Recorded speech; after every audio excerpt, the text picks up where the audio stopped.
Alright, ladies and gentlemen, welcome once again to my channel. Welcome to another video where in this one we're going to be revisiting Matthew 7:13 through 14. And without further ado, let's just get started.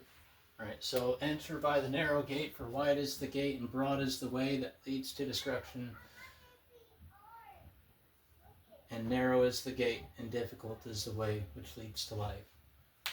Now, I guess I'm going to use a little page out of Jesus's book here and tell a parable, right? So, let's say I'm taking a math test, right? During that math test, I may have made some mistakes along the way, right? Maybe many mistakes. You know, in that math test, right, the mistakes were made, and I finished the test, but still have time to go back and double check my work, right? Take an inventory of where I'm standing. And let's say I find that I've made some mistakes. The smart thing and the logically correct thing and the emotionally correct thing to do, ultimately, spiritually, is to fix those mistakes, or at least do my best to fix those mistakes, right? Because at the end of the day, or at the end of the test, regardless of my intentions to fix those mistakes that I made, regardless of my attitude towards the teacher and relationship with the teacher, regardless of how I came to that incorrect answer, regardless of my behavior, right, during that particular test, at the end of the test, the teacher is still going to have to judge my answers, period. He's going to mark them as correct or incorrect, and ultimately where that balance weighs determines the grade and determines if I pass or fail. Now, in this parable, the math test is life. The teacher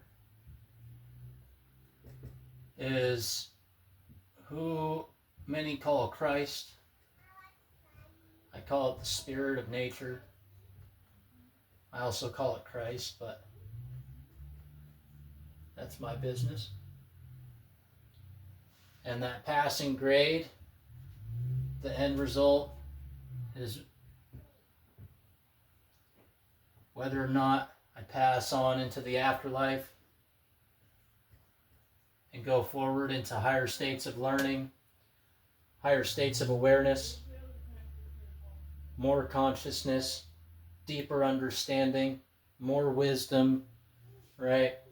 Or if I get set back a grade,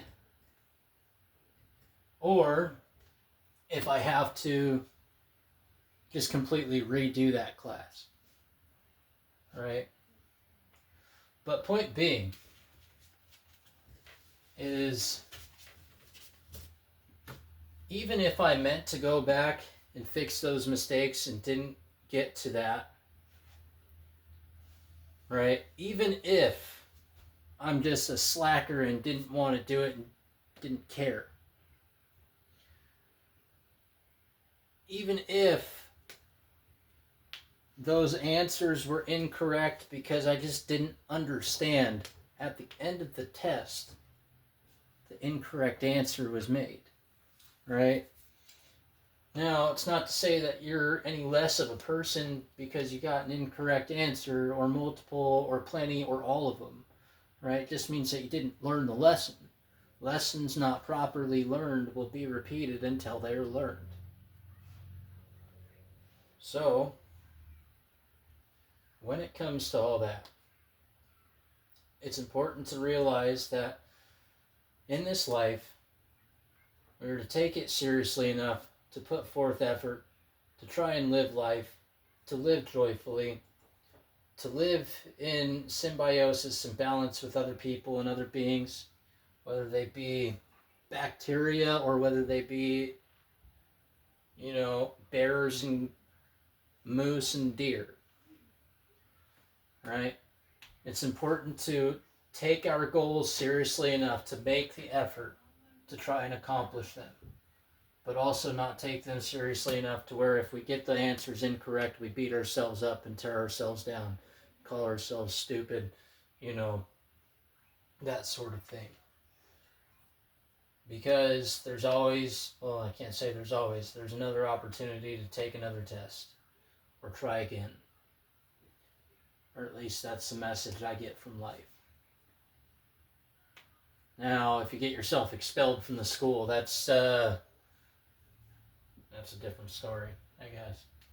But when it comes to the great test of life, do your best, right? Take it seriously, but not so seriously that you're the cause of your own bad time here, right?